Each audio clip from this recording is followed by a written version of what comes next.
Seriously? Seriously?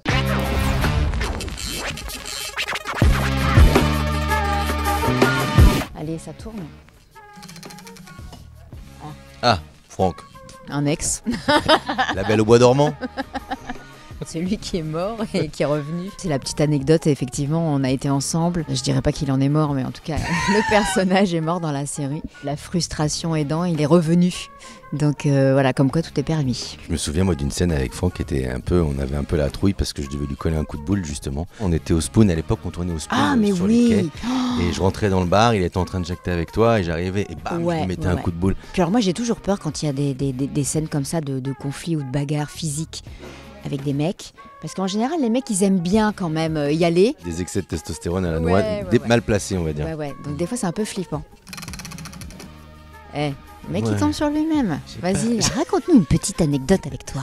Le mec a un ego surdimensionné. Moi mon dernier moment de tournage, c'était hier. Oh c'était chouette. C'est vrai qu'hier c'était une journée très agréable. Parce qu'on était en famille et puis parce qu'on était aussi avec la petite Céleste qu'on n'avait pas vue depuis longtemps. C'est toujours un peu complexe de tourner avec des bébés. Et puis ça s'est divinement bien passé. Et c'est mignon d'ailleurs parce que même du haut de ses 2 ans, on avait le sentiment qu'elle commençait à jouer la comédie. Elle était censée ne pas être bien. Je lui dis ça va ma chérie, t'as pas trop mal. Elle fait, si beaucoup. Je me dis mais c'était tellement mignon. Une des premières séquences où on a tourné dans une morgue. Non mais c'est vrai, c'était pas bienvenue sur DNA quoi. Bon en même temps ça mettait le ton direct. Allez-y.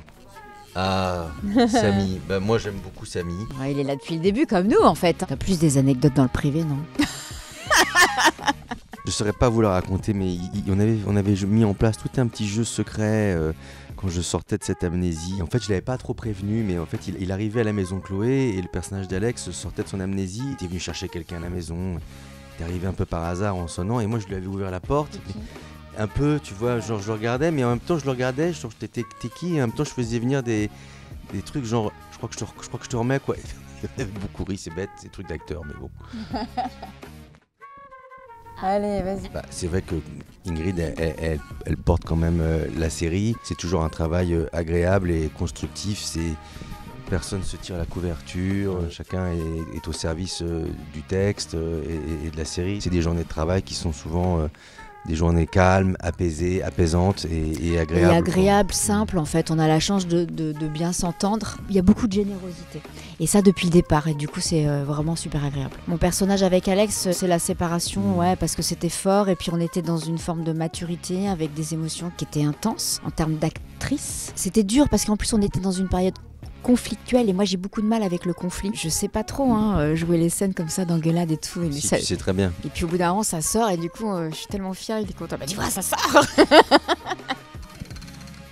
Choupinette. Moi j'adorais quand elle était comme ça justement, avec les cheveux roses.